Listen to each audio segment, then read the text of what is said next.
so grateful to God for, the person that's on the line and I'm getting ready to interview. She's fabulous. She is listen, okay, she's a beautiful, statuesque, foxy, respectable businesswoman, a boss, everything. And I'm so appreciative that she even took the time out of her busy schedule to call into this show, because the topic tonight is domestic violence. It's a very serious issue. We kid and joke around with this fuck boy stuff, okay? This generation of millennials, they say fuck boy and fuck girls, but reality is this fuck boy and fuck girl, they're destroying these homes, they're abusive, and they're destroying good people. And a lot of that is connected to domestic violence. And we want to make people aware out here, that are caught in these situations where you're being abused, whether it's emotionally, whether it's physically, verbally, it's all psychologically wrong. It's all damaging. It leads to post-traumatic stress disorder, and it's just flat out wrong. Ladies and gentlemen, I want to introduce to you on the line right now the beautiful, fabulous, she's a gorgeous woman, and she has a great personality, and she's doing so much with her platform, to bring awareness and to help people, because, a lot of these people that get on these reality shows, they don't do nothing, with what they have, and she's one of those people. She's using her platform to bring good into this world. Let me introduce to you the beautiful and talented Chrissy Monore. Hey, Chrissy, you there, girl? Yes, I am. Hey, Chrissy! Chrissy! Oh, my God. Oh, girl, you made my night. Girl, you made my night. Oh, girl. Okay, so let's get this started, because I know you're busy. You really took time out of your. I'm about to go to bed. I just stuffed my face at Carmine's. Ooh. I know. Oh, so you fool. So let me hurry up with this interview, girl. But listen. You are a hero in my eyes, and so many women out here. Tell us about your organization. It brings awareness to domestic violence and the things that are going on, and it provides resources. Am I right? Tell us about it's Survive to Thrive Global. Survive to Thrive Global is something I started pretty recently, about maybe 7 months ago. It's a 501(c) nonprofit registered with the IRS. So. I'm a domestic violence survivor myself. I basically got out of my situation a little over a year ago. Wow. So in a nutshell, this is all kind of new to me. But, I said, based on the platform that I have been blessed with being on, Vh1 and several other things that I do, it would be a shame for me not to come forward and at least share my story and help others. And honestly, when I got started, I didn't really know what I wanted to do with the foundation, but I just knew I wanted to do something. So everything is just falling into place. And now I have a definite mission as far as what I'm doing now is helping people, not just women, because men are abused. Absolutely. One-on-one with things that really matter. I just recently worked with Credit Concepts here in the Bronx. We fixed 14 people's credit absolutely free. Excellent. People that are in shelters and stuff. Excellent. That, they've had financial abuse, which could mean, their ex put a car in their name, or their ex ran up their credit card. Oh my God. They can't get an apartment now for them and their children. That is a real thing, financial abuse.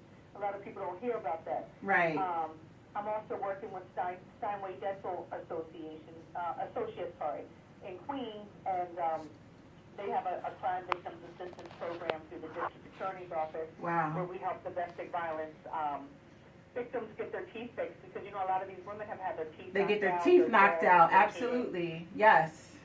So that's one of the things that my foundation has collaborated with, and I'm also collaborating with Allure Clinic, which is a plastic surgery center in Brooklyn and Brighton Beach, and they're donating their services to remove scarring. Wow. Nose reconstruction, facial reconstruction, wow. Things like that for domestic violence victims. So I'm not just trying to give anybody a pep talk in a T-shirt. I really want to make a difference. You out here doing it. People want to get back into the workforce. They need their confidence back. I know how I felt when I was going through it. I went through the mental, verbal. I was robbed in my own home. This man almost killed me. Oh my God. I'm still getting my life back on track. So, I know there are women out here that have been in 20-year relationships where their whole self-esteem, everything is depleted. and, you know, they want to get their life back, and, you know, maybe their teeth have been knocked out, maybe they have a scar.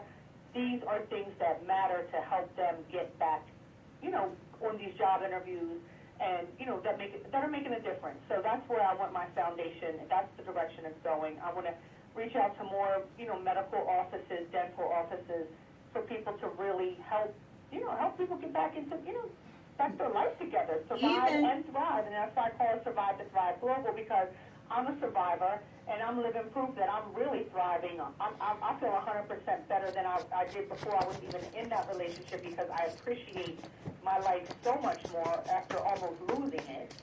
And, you know, I call it global because I've already declared that I'm taking this worldwide, because we have hardly any resources for domestic violence here in the United States. We don't. Imagine Haiti, Dominican Republic, right. Jamaica. There's nothing. I want to get people educated in these smaller countries, set up some counseling centers, you know, especially in different cultures where you're raised to listen to whatever the man says. He's the boss. Right. You know, if he hits you, it's something you did. It's because what did you say? What did you wear to make him hit you?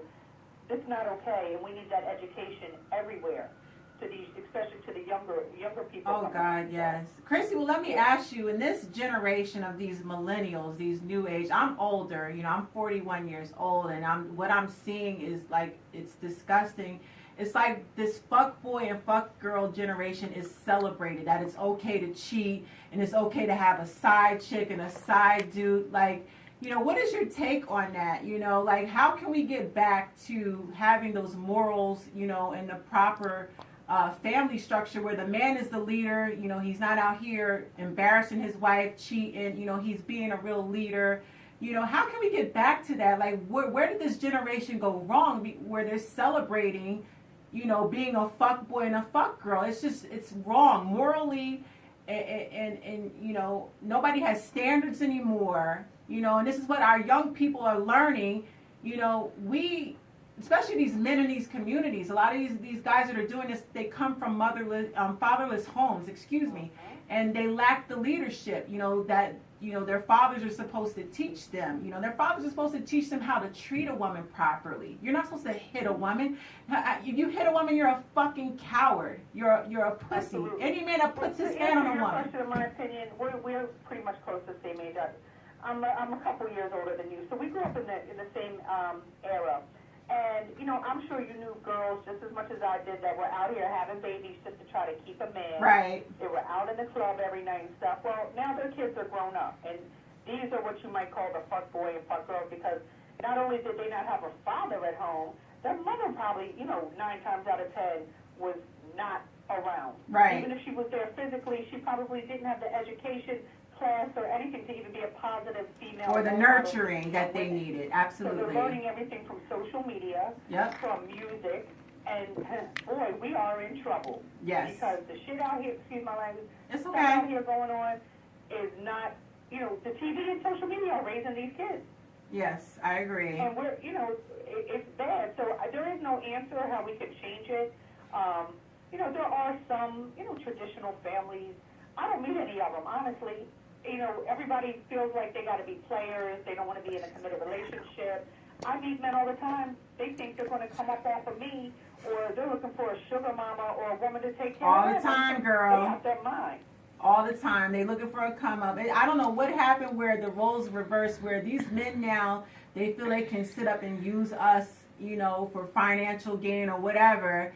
You know, no, that's the man's job. You're the provider. You're the protector. You're the head of household. You take care of your woman and your family. It's not the other way around. But unfortunately, it's really not like that anymore. And guess what? I'd rather stay single to the day I die than ever take care of a girl. man. Cheers. I'm right there with you. Ain't nothing wrong with being single. You got money in your pocket. You treat yourself good. You take yourself out to eat, whatever. It's nothing wrong. I'd rather go to bed knowing I'm not being cheated on, backstabbed, all of that.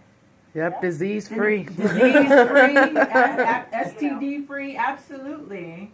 You know, than to be stuck with somebody like that. There is no answer to that, unfortunately, and it seems like it's just getting worse out here. It's terrible. You know, that's what I'm trying to do, too, is talk to the younger kids in high school, because a lot of this domestic violence stuff, they're going home and they're witnessing it, you know, and they grow up to copy that. that behavior, or the young women think it's okay because they saw the mother's boyfriend beating the crap out of the mother, and that's just acceptable because the mother dealt with it and accepted it. Or the young men that are seeing their father beating up their mother, they think that's the only way to control